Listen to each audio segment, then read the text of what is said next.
Hello,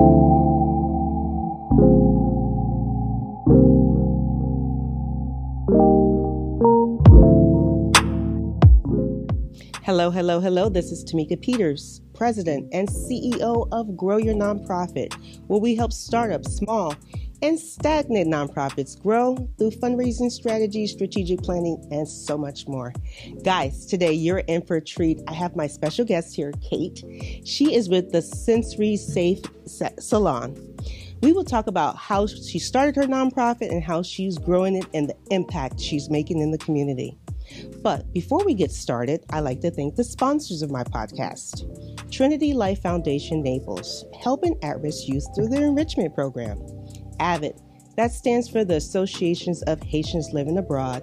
They just opened an amazing support center right here in the beautiful Fort Myers, where they will help you with immigration support, utility billing, and English as a second language. Vaxtruce, they just received a grant from the CDC to raise awareness of COVID-19 and vaccine resources in the Black and Brown communities. Best Insurance USA, a Florida Blue provider, helping you navigate all the waters of health care and health insurance. Last but not least, Premier Mobile Health Services, your route to better health. So, guys, like I said, my special guest here, Kate. How are you doing, Kate? Hi, I'm doing so great. Thank you for having me today. Thank you for joining us. Thank you for your amazing attitude. And just the moment you walked into the podcast studio, I knew we were going to have a lot of fun with this podcast. You bet we are. Yes.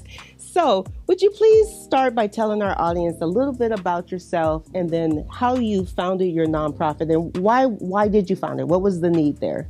You got it. So I have been behind the chair as a hairdresser for 23 years. Wow. And a salon owner for 12.5 years. Oh, 12.5. I like that. 12.5. And I built my business. I started it with a $5,000 income tax check. Wow. 5 bottles of shampoo. Oh, wow. 2 chairs. And who's counting? Me. I know that's right. Every baby step that took me to where I am now. Wow. I'm in a 6,000 square foot unit. Wow. We have about 30 providers under our roof, estheticians, hairdressers, nail techs, you name it. We have it. Mm-hmm. And I've grown my business, in the past 12.5 years, to that size. Yeah.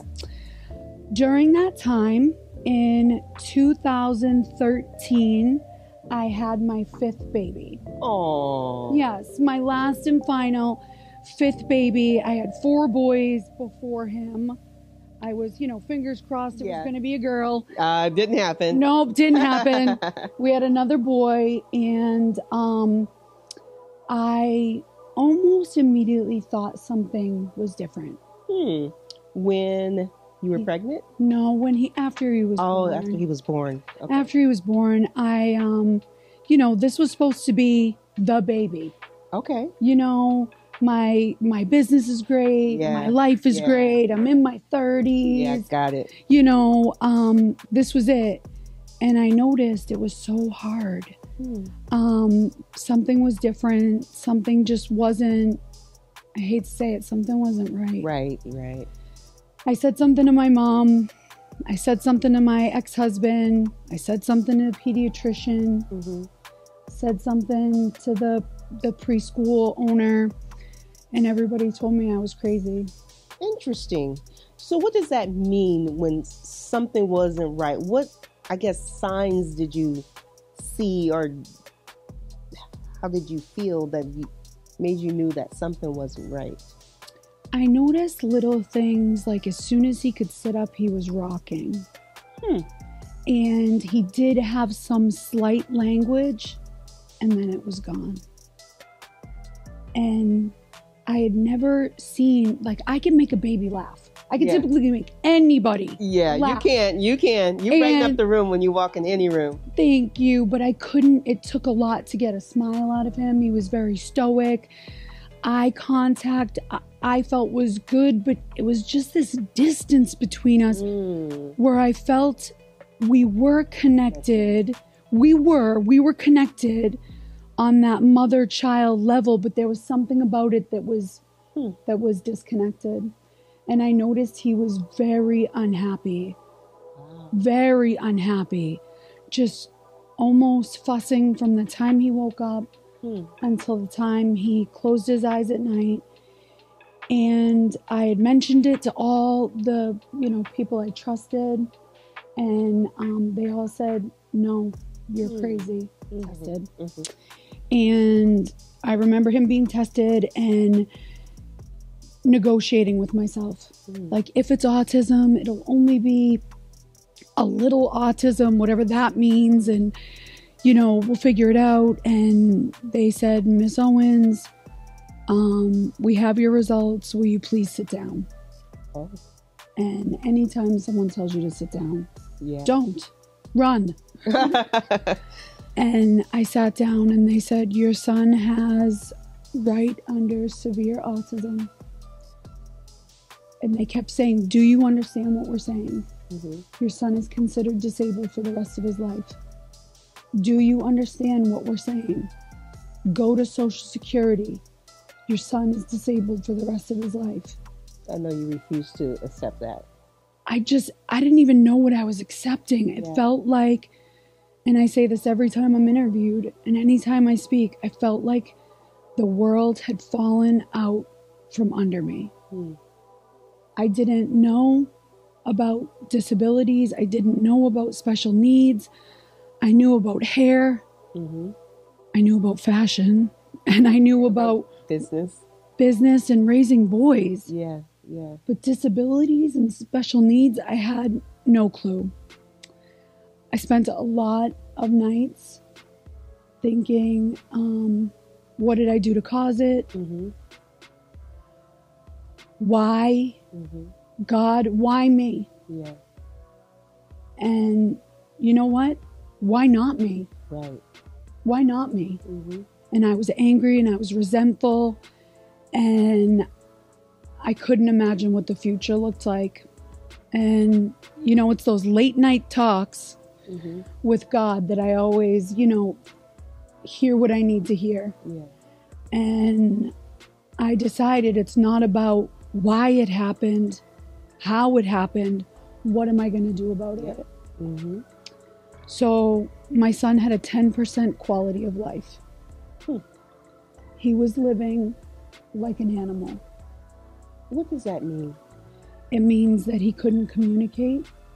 Like if you and I work at 100% quality of life, 95% quality of life, we can ask for what we need. We can, utilize the world around us.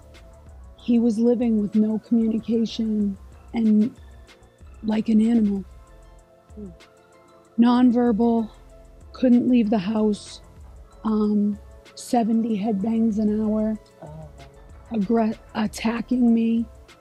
I was living in hell. And when I decided that it was about what am I going to do about it, I put everything else on the side. My husband, my boys, my business. And I asked these doctors, what do I do? Give me the referral. And if it said therapy at the end of the name, we were signed up. If it was behavior therapy, occupational therapy, music therapy, speech therapy, equestrian therapy, art therapy, pet therapy, swimming lessons, they said if you do these interventions, then your life would be different. They didn't make me any promises. They said it would be different. And anything is better than hell. I thought. And we did them. And some of them, one therapy alone was 30 hours a week in home. And they said, we're not teaching you. We're not teaching your baby. We're teaching you. So you can learn how to work with your baby. Makes sense. And within 1 year, his 10% quality of life went to 80% quality of life. You're trying to make me cry. I prayed so hard. I just want to hear my son say, Mom. Yes. Or I love you. Or anything, dog, ball, anything, any word. Yeah. And now I want to tell you that child doesn't hush. He talks a lot? Talks a lot. Yes. Yeah, I bet you he asks a lot of questions. They call him the mayor at school. I have to put my phone on Do Not Disturb because he will FaceTime me 18 times and say, what are you doing and can I meet your friends? Oh. Who are you with? Can I say hi? 1 year of interventions. I saw him go from a world that he was in a cage, I felt like, of autism. Yeah. To stepping into a place where he had a voice. He could ask for what he needed. And I saw the chains break that were holding on to my baby. Then I meet all these moms. I meet moms. Oh, that was the path. Without a doubt. I meet moms, I meet dads, I meet kids. They just started coming out of nowhere. Well, I find my people. I will find my people. I call, I text, I show up. I will find, what I'm looking for. And I found my people. And I meet these moms and dads and they say to me, they know I'm a salon owner. So I'm like, and I'm seeing these children that have haircuts that I could not believe.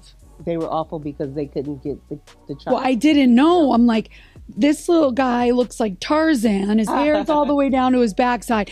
This one, I'm looking, all right, he's rocking a mullet before it came back around because the mullet's back, but it hadn't come back yet. And it was real crude and, the fringe was crooked. And I was like, gosh, what's happening? Hair that was uncombed. Like it was.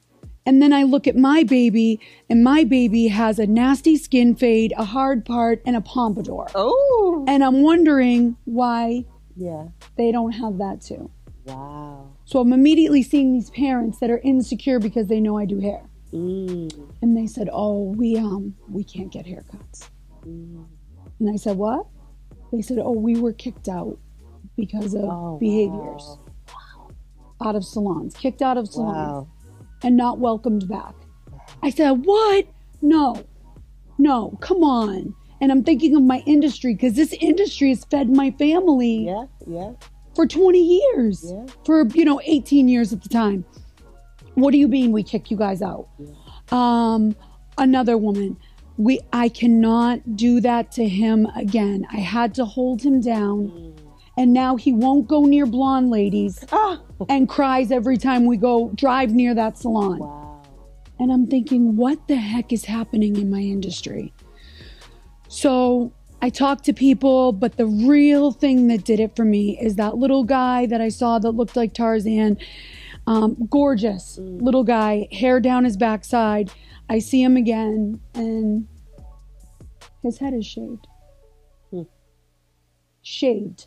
Number one, shaved to the skin. And I said to the therapist that was with us, I said, what happened?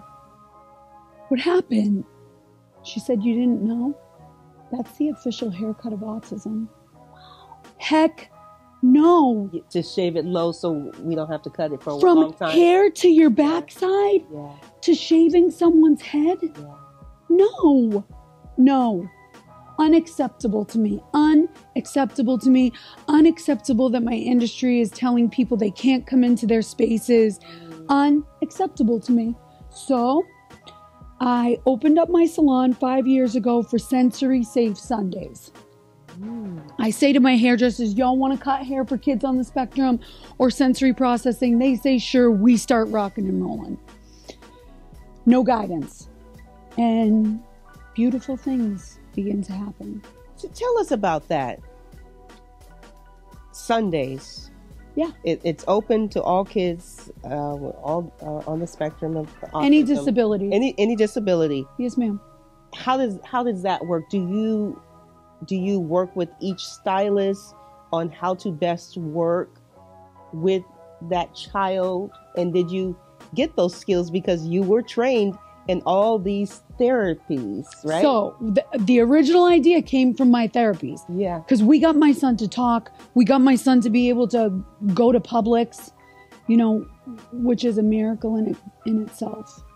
Those little things are so huge for a family of an individual with autism going to Publix. If you're watching this podcast, know every word that is spoken from these children are a miracle. Know that going to Publix is a miracle, and knowing that getting something as simple as a haircut is a miracle. I took those tools. I said, let's try. Let's see if it works. With patience, kindness, and understanding. And it just grew and grew and grew. And I was invited to Jacksonville, to the Capitol for National Developmental Disability Day of 2023. And I only got invited because I have a big mouth for autism, and I have a voice for those that don't. And that voice got me up to the Capitol, and I got up there and I'm seeing all these people that are, lobbying and making real big change within the world of disabilities. And I was like, oh, that's where I want to be. And on the drive home from Jacksonville, I heard a voice, and the voice said, have you done enough in your lane? And the answer is no. The answer at that time was no. No, I have not done enough in my lane. Because in Tallahassee and Jacksonville, my voice is little. Yeah. Up at the House of Representatives and the Senate, my voice is little.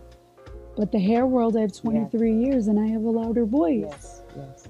So I found that families were driving 3 hours one way just to get a haircut with our salon. So no, I hadn't done enough.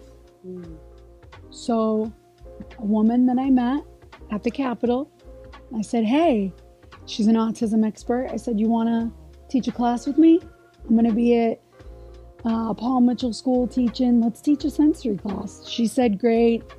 Then we meet another girl that went to hair school just to cut individuals on the spectrum. Wow. She had been working as a behavior technician for like 7 years. Our worlds collided. We took the girl that had been working at my shop, had 1,000 hours worth of sensory cutting. And we said, oh, we should write a curriculum. Yeah. We should start educating everybody. Oh, wait, let's make a nonprofit. Yeah. So, and that was 6 months ago. Oh, wow. What an amazing story. 6 months ago, we created the Sensory Safe Solution nonprofit. And we wrote the curriculum with a bunch of professionals, an RN, people with master's degrees in special ed education, speech therapists looked at this, BCBAs looked at this, people in the autism world. And we said, what did we miss? What did we forget? They give it back to us. We'd send it to another professional. What did we miss?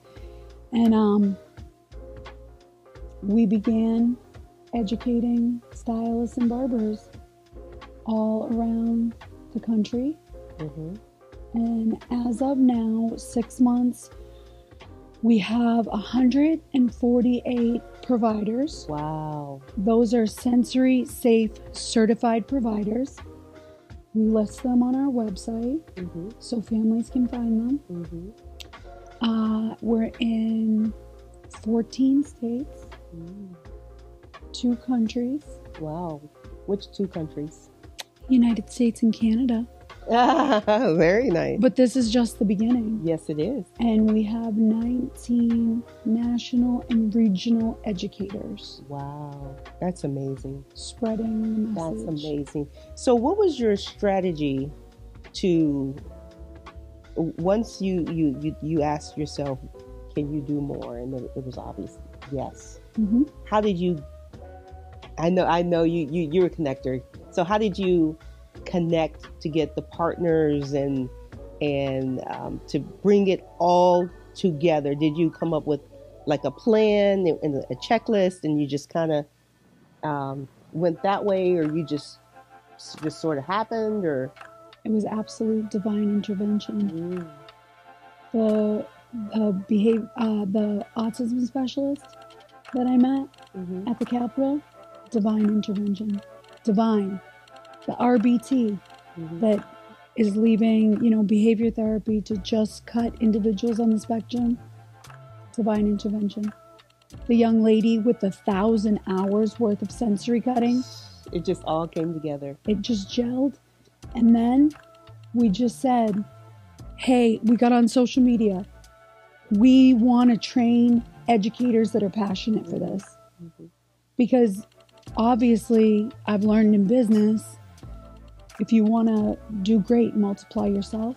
Oh, yeah, definitely. So I needed a bunch more individuals, passionate, kind, caring, and down for the mission. And I've found 19 so far. Wow. That are all over the country. So I'm teaching classes, they're teaching classes, and every time we teach a class, I will send a follow-up email. If you love this mission, then come join ours and teach for us. Wow. All of this in 6 months? Yes, ma'am. Wow. Yes, ma'am. Wow. You definitely understood the assignment. How could I not? It was the assignment, all those hard years. You were training for this. Without a doubt.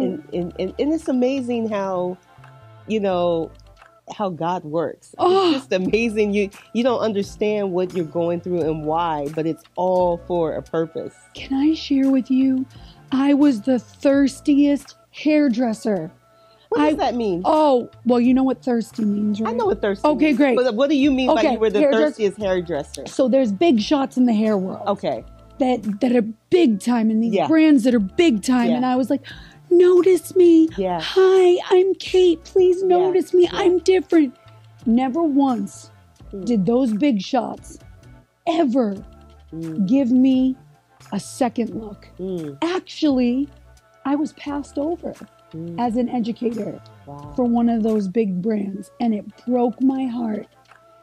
And God has something else for you. Little did I know that those hard years of autism diagnosis, of interventions, of learning all these strategies that not only was going to help my son, but help other individuals be able to get a haircut with dignity.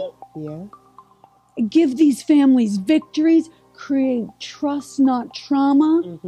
If I had known, I would have taken it much easier. Yeah. If God had just said, listen, will you just sit down for a minute? Sit down. I got you. And I remember one of my mentors had said to me, I think you're going to do something with the autism world. Wow. And I was offended. Oh, wow. I didn't want that. I wanted to be like she was on these stages where people thought the hair she did was just so beautiful. Little did I know God was going to take what I thought was the most terrible thing to happen to me and make it the best thing that's ever happened to me. Yeah. I feel so blessed that I've gotten to be Waylon's mother, and so proud that God entrusted me, myself, my board members with such an important mission. Yeah. And to give families hope.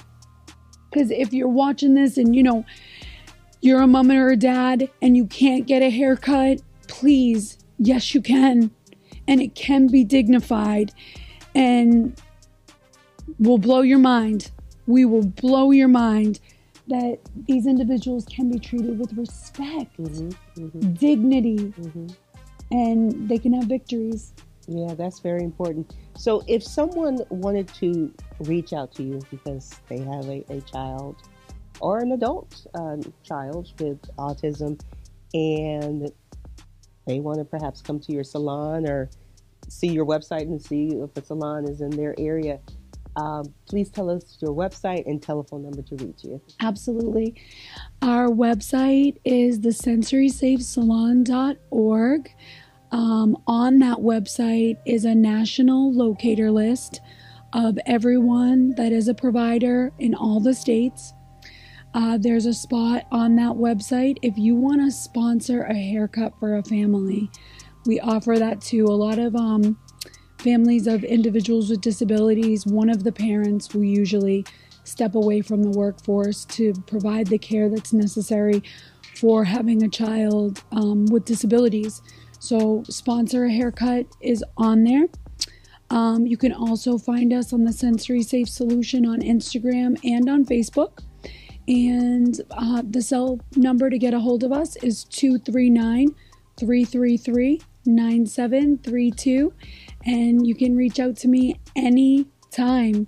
If you're a hairdresser or you're a salon owner, you're a barbershop owner, you're a barber, cosmetologist, esthetician, nail tech, massage therapist, Wow. any service that provides individuals with services in the cosmetology or barbering field, we want to teach you how to be inclusive so you can happily take any individual that walks through your door, and you can do it with knowledge, and you can do it with strategy, and you can get it done. And we're here to support that. So please reach out if we can help you make that happen. Well, thank you so much, Kate. Your story was very powerful, very impactful. And I'll let you in on a little secret. Right out of high school in '93, I didn't know what I wanted to do. And I decided to be a cosmetologist. So I went to cosmetology school. I think I did about 1,600 hours. Love it. And I did it for 3 years, and I just decided it wasn't for me. So, and then when I moved to the state of Florida, I continued renewing my license and, took the continuing education, HIV. Mm-hmm. And I said, I'll never do this again. So I just let it go. I just wanted to let you in the little secret. I used to be a cosmetologist. You didn't keep your license so you can get discounted products? I actually still do. I still have my card. You bet you do. You don't let that go. No. You put in 1,600 hours for that. It was a year and a half. It was a lot. You bet. Yeah. And there are a lot of people that try cosmetology, and I think too, it's a really hard business. It is. I don't think we're told that enough in school, how hard it is to truly build a book. Right. And how long it takes. Right. It is a grind. Yeah. Well, just like entrepreneurship. Oh. When I first started my business, I think I started with one client, and then it just sort of built from there. But that's where, learning to walk by faith and not by sight, and basically obsessing with the clients you have, because that's how my business has grown. I'm sure yours through referral and word of mouth. Absolutely. And you know what? I got to be honest with you. Being the owner of my salon for 12.5 years.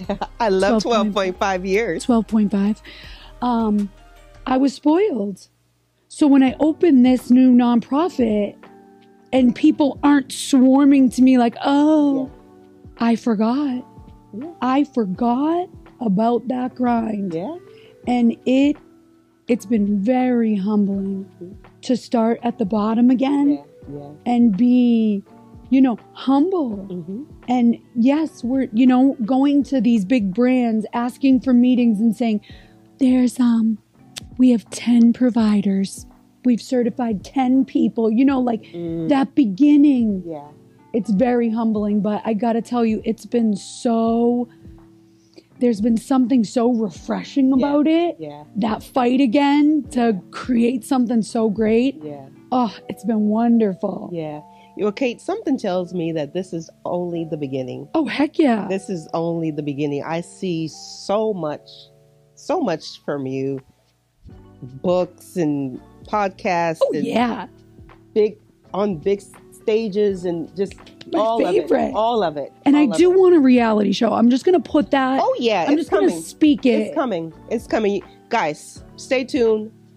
You'll see Kate with her reality show. Mm-hmm. And tell me about this reality show. Oh, I don't know yet. Oh, yeah. Okay. God is going to decide, Yeah, but I've been told for a long time. Yeah. And that's one of the things I said when you first walked in. I know. Yeah. You're not the only Yeah. one. Because I have some fun. And I feel like I've created almost a reality show character on my social media. Okay. So I'm actually working. I did some videos on my husband because I really want a Fendi pair of shoes. Oh. And he keeps saying no. So I'm videoing him saying no. Yeah. Just so I can show you guys that we are going to make Eric Hines buy me Fendi shoes. It's going to happen. It's just a matter of time. Fendi shoes, Eric. Yeah, Fendi shoes. So again, Kate, thank you so much. We could talk all day. We'll definitely have you back on the Grow Your Nonprofit because I would like to follow you, and so you could share with our audience the strategies you continue to use to grow your nonprofit. Absolutely. I would do that. Yes. So guys, I hope you were inspired by Kate and how she started, how God actually put this nonprofit in her hand, the impact she made in her son's life, how she decided just to stop and halt everything and just focus on therapy for her son, from a 10% quality of life to a over 90% quality of life. And then the impact she's making with other salons and other estheticians and other services to help people not only with autism but with disabilities, to raise awareness about diversity, equity, and inclusion, because everyone deserves a good haircut. Everybody. Because mullets are out, as we know. Well, they're back now. They're back now. They're back. But you know how to cut a better mullet. You better believe it. Not crooked mullet. You better believe it. But everyone deserves to look and feel cool, look and feel good. Right. Who doesn't deserve that? Exactly. Because it makes you feel great. And everybody deserves that. And that's our mission. Yes. So I hope you would visit Kate's website and sponsor a haircut. Grow Your Nonprofit will be sponsoring some haircuts. So I hope you would get involved to help make an impact. Don't forget to like and subscribe to our YouTube channel, and stay tuned for more Grow Your Nonprofit podcasts. And don't forget our merch. Bye-bye. Bye, guys. Introducing the Grow Your Nonprofit merch in our Etsy store. So go on over to our Etsy store today and explore our collection. Pick your favorites. By doing so, you're not only elevating your style, but also contributing to the Grow Your Nonprofit mission. Thank you for being part of our community, and thank you for your dedication to making a difference. We appreciate your support, and we can't wait to see you rocking our Grow Your Nonprofit merch. Now stay tuned for more empowering content on Grow Your Nonprofit podcast. And until our next time, keep growing and keep giving.